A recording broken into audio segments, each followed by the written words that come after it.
Hi, and welcome back to the Positive Prepper. I have so much that I need to catch up on with you guys. I'm not going to do this whole thing in one video. I'm going to put one out tonight, and I'm going to try to get another one out tomorrow night to try to catch up on all the stuff that's been going on. So obviously I want to start with this Chinese spy balloon that went from Alaska down over Canada into the United States and all the way over to the Atlantic Ocean. And nothing was done. You know, it mapped out, gave information to whatever it was doing to China. And then we finally decided to shoot it down over or close to or over the Atlantic Ocean. There's kind of some discrepancy there. Think about if this had happened under the past administration's watch. If he had just let this thing float and get information and intelligence on where our bases are, that wouldn't have went over really well at all. But it doesn't matter, honestly. So we're allowing an invasion at our southern border. And I don't know if you guys are aware, but the people coming across from the Canadian border to the north, especially over by Pennsylvania, has been increasingly by tenfold worse than what it used to be. So we have let our sovereignty, and I don't mean we collectively, I mean they have let our sovereign nation be invaded. Not just by land, but also by air, and probably by sea that we just don't know about. Very, very concerning. Okay? And while all of this, while all of our eyes are focused on this particular spy balloon, well, I guess there's 3 of them now. What is going on? You know, we know that they're going to be investigating HB, which I don't understand. Who cares about whether the big tech censored information? I want him and the big guy behind bars. Just as we did HC 4 years ago, or 2 years ago, 4 years ago. Right? Why is nobody being held accountable for anything that they're doing right now? I don't understand it. And then we just let this thing float through the sky and take its pictures, get its intelligence of our military bases and our missile silos. And, oh, we don't want anybody hurt on the ground. But they knew before it crossed into Alaska's airspace that it was coming. And neither they nor the Canadians did anything about it. Second thing, and I want to, like I said, there's a lot to catch up on here, but I just want to do the, I'm not going to do them all in this one video. Okay, so I'm just going to kind of pick and choose. Something else that I want you to be aware of. So a while ago, we had talked about the power substations, right? And the ones that were hit in Washington State, if I remember right, there were 3 substations hit. The perpetrators of that attack on the substations, they wanted to steal from a cash register from a local business, and the easiest way for them to do that was to shut down the power, right? So there's no surveillance cameras, there's no alarms that go off. So they hit the substation, shut the power off, went in and robbed. Okay. This is happening more frequently because people are becoming more desperate. I still think there's more to that. This is just what the media is telling us, and not necessarily mainstream media, because I don't listen to them, but they're saying that these are desperate people that are going to do whatever they can to try to get in and, you know, get the cash, get the goods, whatever it is they're after. I still firmly believe that these are coordinated attacks, testing the power system, and now we have this balloon that goes over the United States. You know, you don't think that they know where our main power stations are, where the substations are, knowing full well how vulnerable we are. Okay? These all tie together, folks. This is not this incident and this incident and this incident. These are all tied together. And people need to understand this, especially from a prepping standpoint. There's a specific pastor that I watch on YouTube, and I love this guy because he's, you know, fire and brimstone, and you know, you need to keep your nose clean or you're gonna go to hell, right? He's not a coddler, and there's a lot of people that comment under some of the things he posts, and I agree with them that these are not separate incidences. Okay, we just had 100,000 chickens die in a Hillendales farm fire, right? What happens to be extremely exorbitant in price right now? Eggs. And all of a sudden, coincidentally, we have this fire at a farm, the same way that we've had these fires at these other plants, right? Coincidence? I think not. I don't believe that anything going on today is a coincidence. I believe these are all planned, whether it's, you know, different groups or the same person or people behind. Is it the deep state? I don't know. But think about what would happen if the power grid went down. That would be a great time to initiate the final step in the Great Reset. Okay? And then when you're going after eggs and you're going after beef and now our gas stoves, good luck with that one.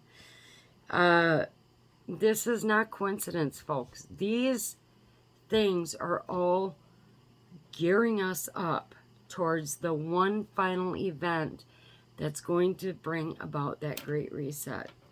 And I firmly believe that it is going to happen. The last thing that I want to bring up in this specific video, and again, I'm going to try super hard to try to get another one out tomorrow, and something that you guys need to be aware of is that Medicare is using what they call a flex card. Okay? And these are cards with which people can buy 250 everyday items per year, or they can use it for doctor visits, prescription drugs, dental, vision, hearing, blah, blah, blah, blah, blah, right? But they will be limited on what they can use this for regular purchases. So any Medicare person using this flex card, oh, they make it sound so pretty. You know, we're just going to give you this card. But what most people don't understand is the control that they are using to the people with these cards. And again, it's that compliance thing. If you comply, then we're going to give you this, okay? If you don't comply, then we're going to make sure that this card can only be used for specific items or specific services. So if you have a really bad illness, let's say, for example, and you have this flex card, and you decide that you need I don't know, pick one. Maybe you're hungry for imitation crab meat. Well, you can't get that. You tried to buy it with this card. Oh, you're not complying. We can't allow that kind of stuff on this card. You know, we're gonna limit you to what you can buy. So maybe it's only beans or the other kind of meat, right? It's another control method. And I hate where all of this is going. I really super do. As a prepper, and I will not say this to the force that I'm going to say it right now, but you seriously need to be prepared for grid down. Yep, we're all happy spring is coming. But if they take out, meaning whoever this is, take out our entire nationwide grid to incorporate that great reset, or whatever it is that they're trying to do, you have to think in terms of months, possibly years, without that grid. That's what you have to be thinking about. These storms that have been going around the country, you know, the absolute coldness, you know, because of global warming, that they're having over in the northeast. And, you know, people were dying of freezing and the accidents that were happening on the highway, and they were dying in their cars. That was the last storm that went through. People are not prepared. How well do you think those electric vehicles are going to do in that? Okay? If you don't have a gas stove and you're solely reliant upon electric, okay, and all of a sudden the electric grid goes down, do you see how all of this is tied together? You need to be prepared to live in a long-term grid down situation. You need to start finding ways to keep your food and your medicines cold. You need to find ways to heat your home. You need to find ways to cook. Okay? These cannot be done. You know, a lot of this stuff you can't do within a day. Right? You have to, if you're using a wood stove, you need to make sure that you have wood available for your wood stove. If you're using a wood kitchen stove, which we will be using, you need to have wood available for that. If you are using alternative heat, if you are using alternative comms, okay, these are not things you can set up within a day. You need to be prepared. If you can spend $5 or $10 a week on just focusing on alternative sources rather than electricity, I have to put it that way, you need to start doing that. You should have been doing this for a long time. But I understand a lot of people are absolutely on, you know, very fixed incomes. I understand that. Believe me, I understand that. Okay? But, so, save up what you can. What can you get rid of right now? What bills? Do you have to go out without that cable TV and just have your analog? There's one of my kitties. You know, what do you have to do? You have to do it. This is no joke, guys. This is coming too quick. You need to start thinking about your gardens. You know, it's beginning of February. For us in Wisconsin, usually around mid to end of April, we're able to get our gardens ready and get our gardens going. Okay? Do you have the seeds to get planted? Is there a way that you can transform your house or your apartment, even if you had the bare vegetables or herbs that can provide those extra vitamins and minerals for you, is going to be a great enhancement to your survivability than not doing anything at all. Okay, the last thing I want to touch on in this video is that Mexico is, and I have to look on the update on this, but they were deciding, I think, whether or not to buy GMO corn from the United States anymore. And the farmers were all up in an uproar because if we don't have the non-GMO stuff, our yield is low, we don't get the profits from it, it's going to be harder for us to reproduce those corn crops the next year, right? Well, I'm sorry, but back in the 1800s, before GMO was a thing, farmers were doing just fine. Farmers need to start preparing to create these yields of non-GMO corns and be happy with what they get. Just like everybody else. And God knows I love farmers. Believe me, they are the ones that put the food on their tables, right? The farmers grow it, God bless them. The farmers truck it, God bless them. It goes to the processing plants, God bless them. And then it goes out to shipping again, God bless them, right? So I understand the changes that these farmers are going to have to make if they cannot sell non-GMO corn to Mexico. But that's a prepper thing. You and I know as preppers that you have to have the seeds that will continue to produce year after year after year, the heirloom seeds, right?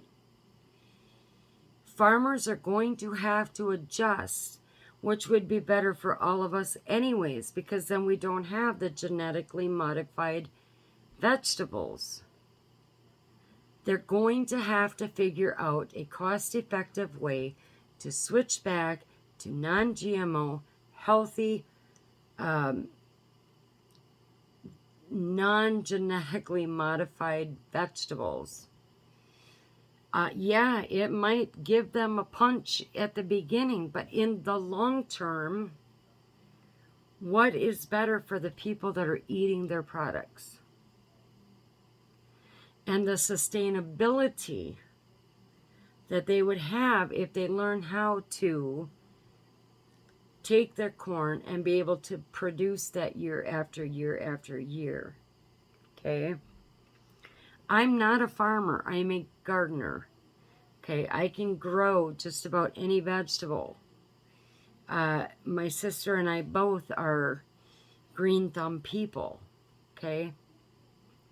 We know what it's going to take to get these seeds out and dry them and keep them in a way that we have that long-term sustainability in our gardens and our herbs. Okay? And while I feel for the farmers, because I know that there's going to be a lot of loss of income, and it could shut a lot of those farms down, and I don't want to see that happen. But these farmers need to start doing their research. What do they need to do to produce similar yields with non-GMO corn? How much less of a yield can they do that would keep them sustained? So that's all I want to cover in this video. I know it's been a while. I've been sick. My daughter's been sick. You know, we're doing the best we can, but I need you guys to really understand there is a war coming. There is a grid down coming.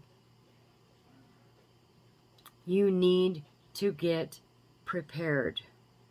Okay? We are working very hard on perfecting the making toilet paper. So I want to get that video out. I want to show you the finished stove, which right now I can't get to because I'm in Wisconsin and there's probably 2 feet of snow that I don't want to have to walk through. But if you can take just a little bit of your income right now, and if you can buy even those small butane tanks, start buying 1 a week. Buy the butane stove first, obviously, and then start buying just those little butane tanks. Something is better than nothing. You need to start if you haven't already. War is coming. Power grid down is coming. And all of these things are happening faster, I think, than what any of us people that use this platform really thought that this was going to happen. But it is coming. And I think it's going to happen quicker than a lot of people realize. So, you know, always remember that God is on your side. So don't forget your spiritual growth as well. Read your Bible. Say your daily prayers. Continue building that relationship with God. But also keep prepping. As always, stay safe, stay aware, and God bless.